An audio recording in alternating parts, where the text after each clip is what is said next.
Hi అండి, ఈరోజు మా స్పెషల్ పన్నీర్ కర్రీ ఎలా చేయాలో చూసేయండి.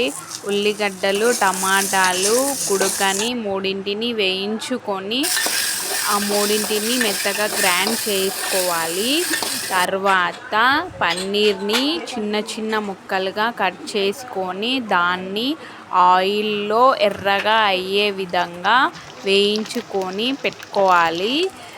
ఒక ప్యాన్లో ఆయిల్ వేసి ఉల్లిగడ్డలు, వెల్లుల్లి పేస్ట్ వేసి ముందుగా గ్రైండ్ చేసుకున్న పేస్ట్ని దాంట్లో వేసి కలపాలి.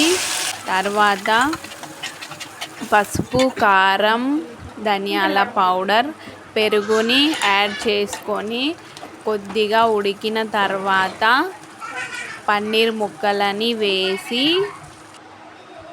సాల్ట్ వేసుకుంటే టేస్టీ పన్నీర్ కర్రీ రెడీ. చపాతీతో తింటే చాలా బాగుంటుంది. Thank you for watching. Bye bye.